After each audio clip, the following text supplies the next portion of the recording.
Songket tenun Johor atau lebih dikenali di kalangan rakyat Johor iaitu kain benang Johor merupakan busana tradisional Melayu asli yang kaya dan mewah dengan penggunaan benang emas, perak, sutera dan kapas.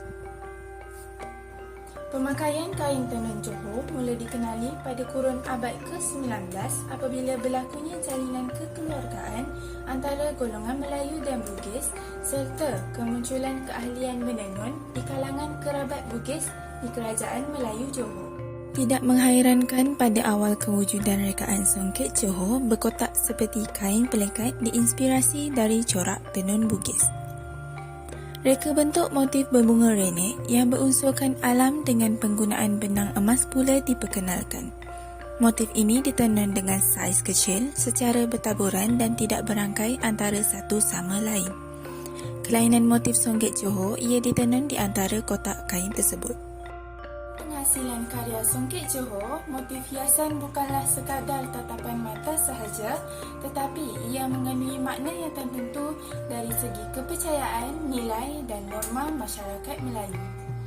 Antaranya motif bunga tanjung yang mekar dan segar melambangkan ucapan selamat datang kepada tetamu yang hadir. Yang kedua, pucuk rebung yang melambangkan tegap, kuat, mempunyai daya tahan yang tinggi tetapi masih merendah diri.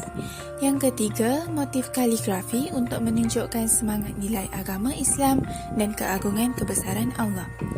Dan yang terakhir, motif mahkota yang melambangkan kesanjungan dan kehormatan kepada pemerintah. Warisan seni tradisional ini dikhaskan kepada golongan istana dan bangsawan kerana ia melambangkan simbol status dan martabat si pemakai.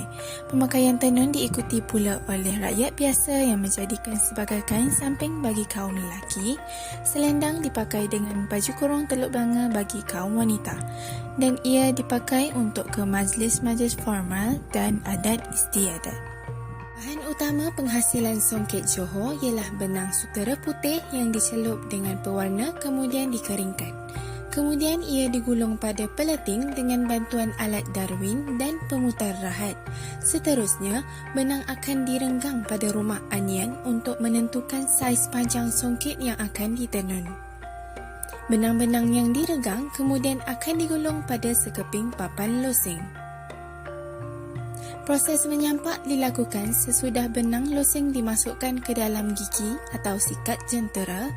Setelah proses mengarat, kemudian akan direka corak di atas benang losing dengan menggunakan lidi dengan menyongkitkan benang losing sebanyak 3 atau 5 lembar sebelum diikat melalui proses ikat butang. Yang terakhir, proses menenun di mana alat torak yang diisi dengan benang pakan atau benang emas dimasukkan ke kiri dan kanan di celah-celah benang losing mengikut corak yang telah ditentukan hinggalah menjadi sekeping kain. Kain yang telah siap ini akan dipotong mengikut saiz yang dikehendaki. Mulanya, songket adalah hasil tenunan tangan tradisional orang Melayu yang amat berharga. Walaupun songket Johor tidak bergiat aktif seperti di negeri-negeri yang lain, namun pemakaiannya tidak pupus ditelan dek zaman kerana telah menjadi sebahagian pelengkap busana bagi masyarakat Melayu Johor.